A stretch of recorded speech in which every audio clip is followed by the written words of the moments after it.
Shalom, apa kabar bagi kita semua, Bapak Ibu, saudara-saudari sekalian, umat Kristen di Indonesia, khususnya di Jakarta.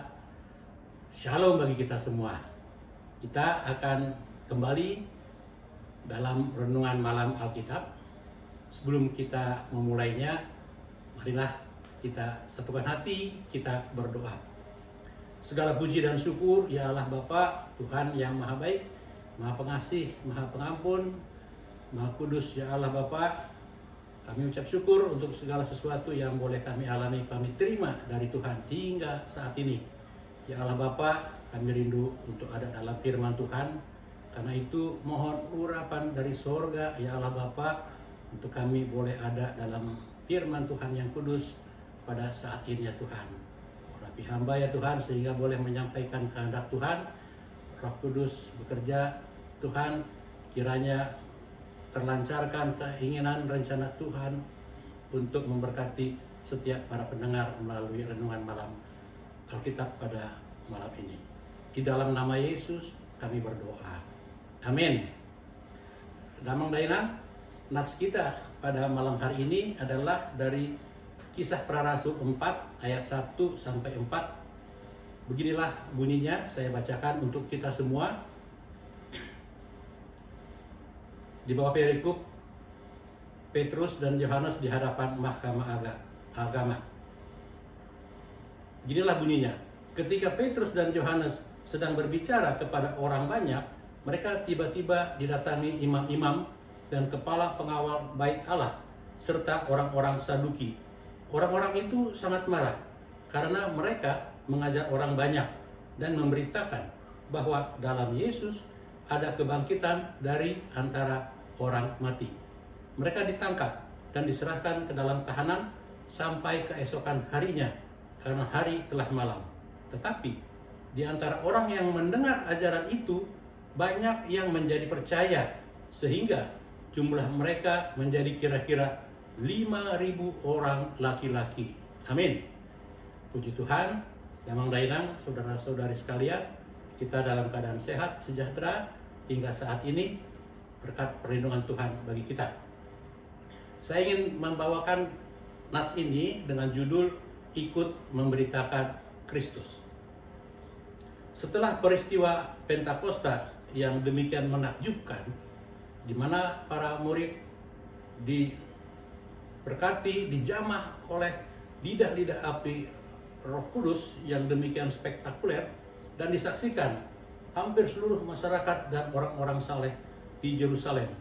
Semenjak itu para murid dipenuhi api Roh Kudus yang menyala-nyala untuk memberitakan Kristus. Demikian pula Rasul Petrus dan Yohanes yang mewakili para murid.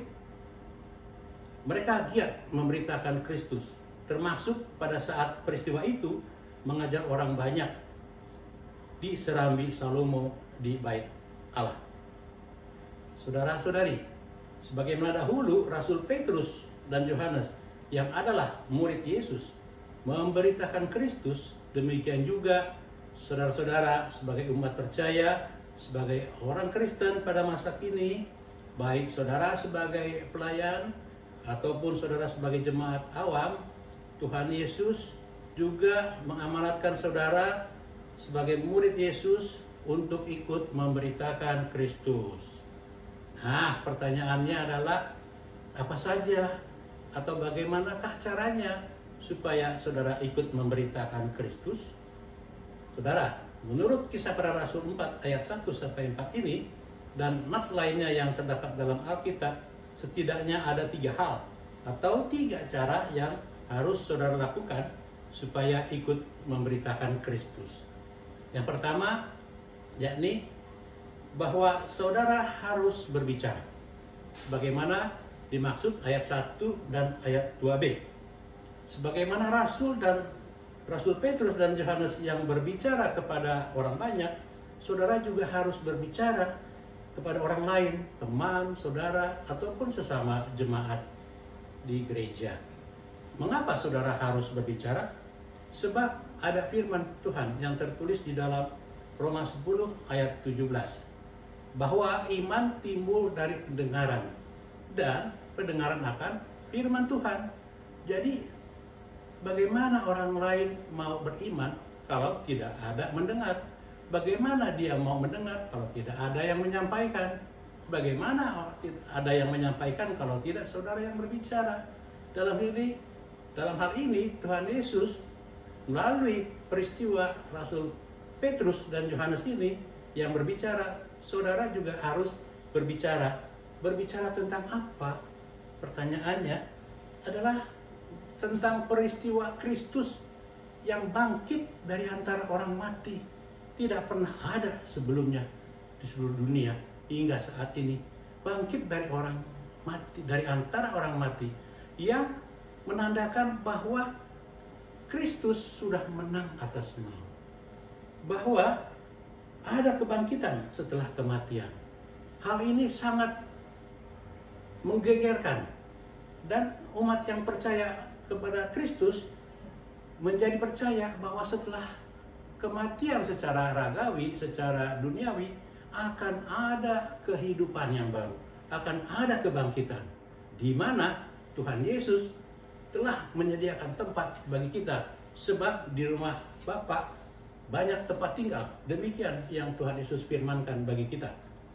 Lalu apa saja hal yang kedua supaya kita ikut memberitakan Kristus? Yaitu adalah bahwa saudara harus jadi berkat.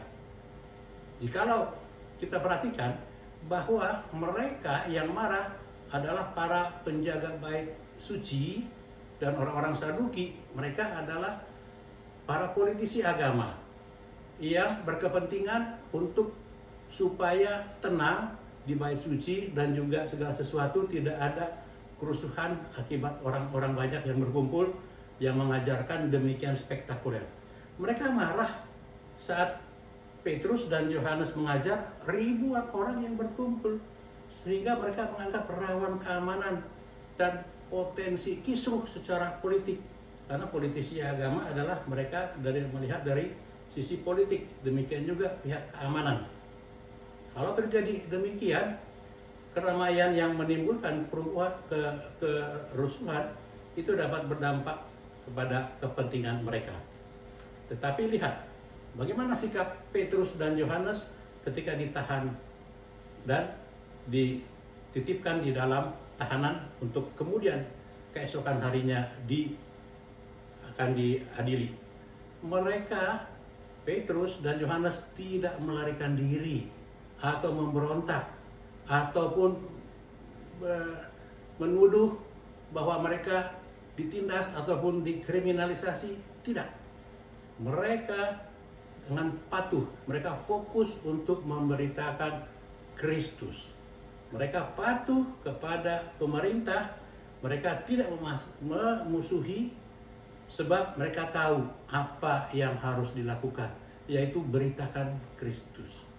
Karena pihak keamanan ataupun para politisi bukannya menolak Kristus, tetapi kepentingan mereka adalah dari sisi keamanan dan politik. Jadi sikap Petrus dan Yohanes yang patuh untuk memberitakan kebenaran ini, rupanya menjadi berkat dan teladan bagi banyak orang yang menyaksikan langsung saksi mata pada saat itu.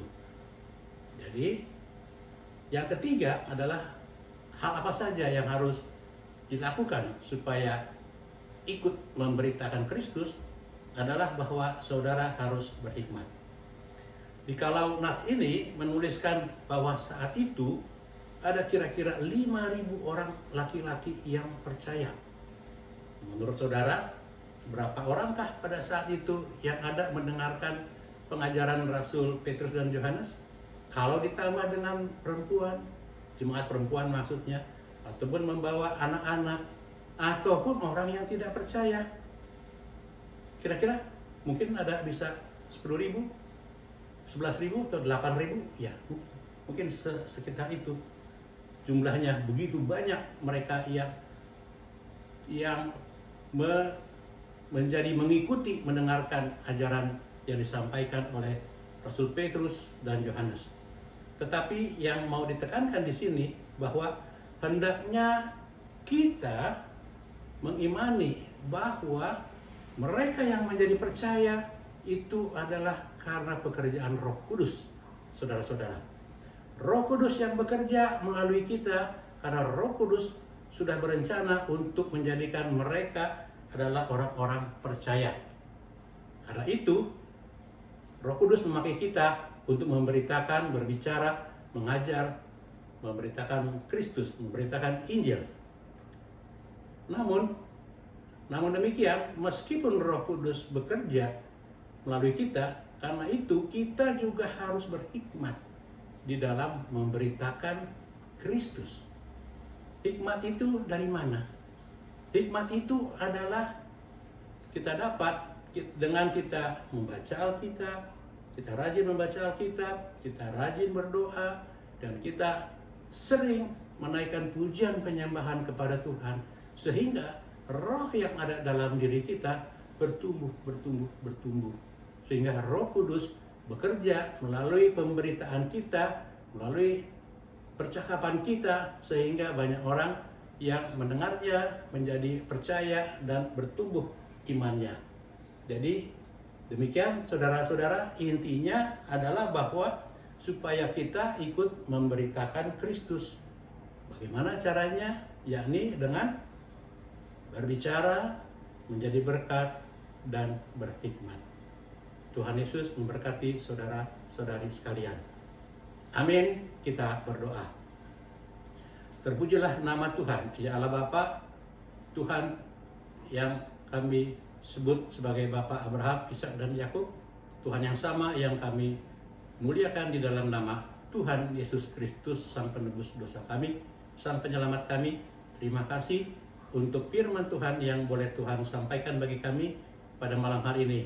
Pakailah ini Tuhan, melancarkan rencana Tuhan untuk memberkati setiap para pendengar, sehingga mereka Tuhan berkati dalam kehidupannya, dalam kesehatannya, dalam kecukupannya, dalam keluarganya, dalam usaha apapun, dalam pendidikan anak-anak, semua anak cucu Tuhan berkati, sehingga mereka menjadi umat yang berbahagia karena Tuhan yang membuat mereka berbahagia.